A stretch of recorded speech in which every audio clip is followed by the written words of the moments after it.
আজকের ভিডিওটাতে ডিসকাস করব which is the best course for graphic design in 2026. নাও এই ভিডিওটা এই জন্য বানানো বিকজ গ্রাফিক ডিজাইন যদি তোমরা আগে আমার ভিডিওগুলো দেখে থাকো অ্যান্ড ইন 2026 অথবা going in future graphic design has changed a lot.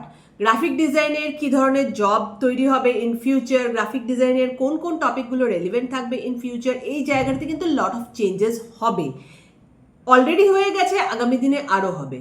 So graphic design নিয়ে যারা পড়াশুনো করতে চাইছো এবং গ্রাফিক ডিজাইন নিয়ে এখন যারা পড়াশুনো করছো, যারা চাকরি করছো, তাদের এই জিনিসগুলো সম্বন্ধে অ্যাওয়্যার থাকা খুবই উচিত, যেই কারণে আজকের ভিডিওটা বানানো। সো ফার্স্ট যে কোয়েশ্চেনটা আসে যে কী ধরনের কোর্স করা উচিত ফর স্টুডেন্টস যারা কিনা ক্লাস 12 পাস আউট করছো এবং গ্রাফিক ডিজাইন নিয়ে পড়াশুনো করতে চাইছো, আমি সবসময় রেকমেন্ড করব bachelor of design course.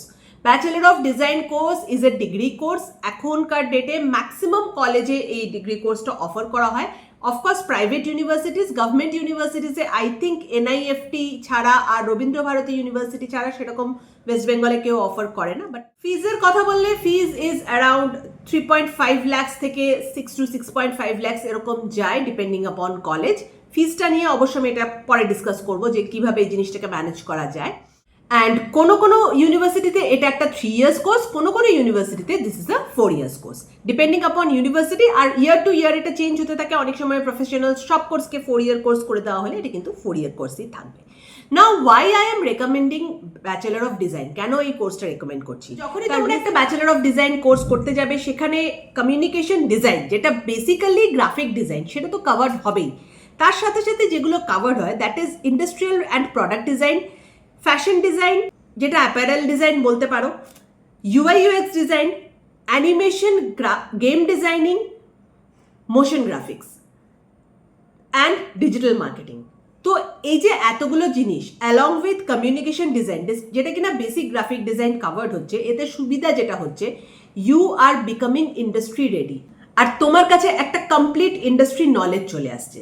C graphic design ইন্ডাস্ট্রিতে কিন্তু AI এর হিউজ ইম্প্যাক্ট অলরেডি পড়েছে বিগত কিছুদিন ধরে, আর ফিউচারে আরও পড়বে। তার জন্য কি হচ্ছে বেসিক গ্রাফিক ডিজাইন যেটাকে আমরা কমিউনিকেশন ডিজাইন বলি, অথবা পাতি বাংলা ভাষায় ডিজাইনিং বা ছবি আঁকা, তো সেই জিনিসটা কিন্তু আস্তে আস্তে রিপ্লেসড হয়ে যাবে, সেই জিনিসটা খুব ফাস্ট হয়ে যাবে। তার জন্য বেসিক গ্রাফিক ডিজাইনার একদম ফ্রেশারদের জব, একদম জুনিয়র লেভেলের জব, এই জবে কিন্তু হিটটা অলরেডি চলে এসছে, আরও ইন ফিউচার চলে আসবে। সো সেই জন্য যদি এখনকার দিনে তুমি একজন গ্রাফিক ডিজাইনার হতে চাও, আর কমিউনিকেশন ডিজাইন জানার সাথে সাথে তোমার কাছে কিন্তু এই স্কিল সেটগুলো যেগুলো বলে দিলাম সেগুলো থাকা খুব নেসেসারি। অ্যাপার্ট ফ্রম দ্যাট যে কটা স্কিল সেট বলে দিলাম like UI UX design, animation, digital marketing অথবা প্রোডাক্ট ডিজাইন, এর মধ্যে থেকে কোনো একটা কোর্সে স্পেশালাইজেশন সেটাও কিন্তু necessary, so that you become irreplaceable in industry. তোমার জব সিকিউরিটি যেন থাকে আর AI যেন কোনোদিনও তোমার কাজটাকে রিপ্লেস করতে না পারে। সো গ্রাফিক ডিজাইন নিয়ে যারা কেরিয়ার তৈরি করতে চাইছো প্লিজ এই জিনিসটা মাথায় রাখবে। সেকেন্ডলি আরেকটু বলে দিই যে অনেকে তো হয়তো গ্রাফিক ডিজাইন কোর্স আগেই করে নিয়েছো বা গ্রাফিক ডিজাইন নিয়ে কাজ করছো এখন ইন্ডাস্ট্রিতে, সো তাদের জন্য কিন্তু একটা অ্যালার্মিং ব্যাপার আছে বিকজ এত AI এর ইনভলভমেন্ট। আলটিমেটলি তুমি যত ভালোই ডিজাইনার হও কিনা, if you are not in such a position, suppose একটা কোম্পানি তুমি ক্রিয়েটিভ ডিরেক্টর না, সাপোজ একটা কোম্পানিতে তুমি সেরকম একটা পজিশনে নেই, your job is always on stake. তো সেখানে তোমরা কি করতে পারো, সিম্পলি কয়েকটা স্কিল সেট অ্যাকোয়ার করে নিলেই কিন্তু এই প্রবলেমটা তোমার সলভ হয়ে যাবে। তার মধ্যে one of them is UI UX design. Now UI UX ডিজাইনে কিন্তু হিউম্যান ইনভলভমেন্ট দরকার থাকেই। UI UX ডিজাইন যদি পার্ট অফ ইয়োর জব হয়ে থাকে, সেখানে সেটা নিয়ে একটুখানি পড়াশুনো করলে, সেটা নিয়ে একটু ব্যাকএন্ডটাকে স্ট্রং করলে, কেননা UI UX ডিজাইন যদি তুমি গ্রাফিক ডিজাইনার হয়ে থাকো, তোমার ফ্রন্ট এন্ড যে নলেজটা আছে সেটা থাকবেই, ব্যাকএন্ডটা একটু স্ট্রং করতে হবে, অ্যালগোরিদমগুলো একটু ব্রাশ আপ করতে হবে, সেটা যদি করে নিলে সেখানে তুমি একটা ভালো পজিশন পেয়ে যাবে। অথবা digital marketing. Now digital marketing very important. Graphic designing কেন করা হচ্ছে? For digital marketing only. সেই জায়গাটাতে তুমি যদি স্পেশালিস্ট হয়ে যাও, digital marketing, social media marketing, social media তোমার যদি জানা থাকে, ডিজিটাল মার্কেটিং যদি জানা থাকে, অ্যান্ড গ্রাফিক ডিজাইন যদি জানা থাকে, তাহলে টোটাল একটা কোম্পানির যে কন্টেন্ট স্ট্র্যাটেজি হয়, কন্টেন্ট ক্রিয়েশন ডিপার্টমেন্ট থাকে অথবা ডিজিটাল মার্কেটিং ডিপার্টমেন্ট থাকে, সেই ডিপার্টমেন্টটা তোমার ওপর কিন্তু সে কোম্পানি ছেড়ে দেবে।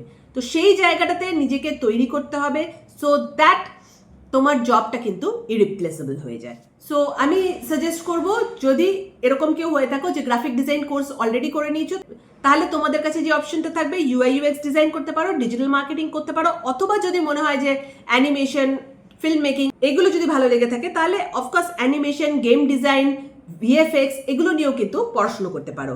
আলটিমেটলি এগুলো করলে কি হবে, তোমার স্কিল সেটটা অনেকটা বেড়ে যাবে অ্যান্ড এমপ্লয়াবিলিটিও কিন্তু অনেকটা বেড়ে যাবে। অনেক স্টুডেন্টসরাই আমাকে প্রশ্ন করে যে দিদি গ্রাফিক ডিজাইন তুমি বলো, কিন্তু গ্রাফিক ডিজাইনের ফ্রেশারদের স্যালারি খুব low. Salary is low because of this thing, because ফ্রেশারদের মধ্যে অনলি গ্রাফিক ডিজাইন ছাড়া আর কোনো স্কিল সেট থাকে না, তার জন্য কিন্তু স্টার্টিং স্যালারি গ্রাফিক ডিজাইনের লো হয়। তো স্টার্টিং স্যালারি এগেন যদি কারোর মনে হয় আমার বাড়াতে হবে, তাহলে কিন্তু বলে দিলাম আগের জিনিসটা, সেই স্কিল সেটগুলো অ্যাকোয়ার করো, অটোমেটিক্যালি তোমার স্টার্টিং স্যালারি বেড়ে যাবে। এগেইন আমি একটু বলে দেবো, যারা 2026-এ গ্রাফিক ডিজাইন কেরিয়ার স্টার্ট করতে চাইছো, গ্রাফিক ডিজাইন নিয়ে পড়াশোনা করতে চাইছো, দুম করে একটা গ্রাফিক ডিজাইনের 6 মাসের কোর্স করে দেবে না, যেখানে আলটিমেটলি কিন্তু তোমরা কিছু শিখতে পারবে না, আর মোস্ট ইম্পর্টেন্টলি শিখে কোনো চাকরি বাকরি পাবে না। পেলেও ওই একটা 5,000 টাকার জব, আলটিমেটলি কিছুদিন পর সেই জবটাও থাকবে না। সো এইরকম একটা সিচুয়েশন থেকে বাঁচার জন্য গ্রাফিক ডিজাইনিং এর ভালো কোর্স করো, ব্যাচেলর অফ ডিজাইন কোর্সগুলো করো। এখানে আমি বলবো যে হ্যাঁ, bachelor of design course is an expensive course, সেটা যে কোনো কলেজ থেকে তুমি করতে যাও কেন, ইটস এক্সপেন্সিভ। নাও প্রত্যেকটা কলেজ কিন্তু ফাইন্যান্সিয়াল অ্যাসিস্ট্যান্স দেয়। এই ফাইন্যান্সিয়াল অ্যাসিস্ট্যান্সগুলো অনেক ফর্মে থাকে, অনেক জায়গায় অনেক কলেজ স্কলারশিপ অফার করে, অনেক কলেজ অনেক সময় কিন্তু ইএমআই সিস্টেম অফার করে। ডিফারেন্ট, এক একটা কলেজের ডিফারেন্ট নিয়ম থাকে। আরেকটা জিনিসও থাকে এডুকেশন লোন। নাও এডুকেশন লোন তোমরা যদি নিজেরা ব্যাংক থেকে নিতে যাও, সেখানে অনেকটা ডিফিকাল্টিস হয়, অনেক কোল্যাটারাল জমা দিতে হয়। বাট যদি ইনস্টিটিউশন যেখানে তুমি ভর্তি হচ্ছ তার থ্রু দিয়ে যাও, এডুকেশন লোন পাওয়াটা কিন্তু অনেকটা ইজি হয়ে যায়। এই কয়েকটা উপায়ে তোমরা ফিনান্সিয়াল অ্যাসিস্ট্যান্স পেতে পারো, and please avail those financial assistance, যাতে কিনা তুমি ভালো একটা কোর্স কমপ্লিট করতে পারো। হোপফুলি তোমাদের যে কোয়েরিটা ছিল সেটাকে আমি অ্যাড্রেস করতে পেরেছি। গ্রাফিক ডিজাইন নিয়ে আরো যদি কোনো প্রশ্ন থাকে একটুখানি কমেন্ট সেকশনে লিখে জানাবে, আপকামিং ভিডিওতে সেটা ডিসকাস করব। Thank you for watching, bye by.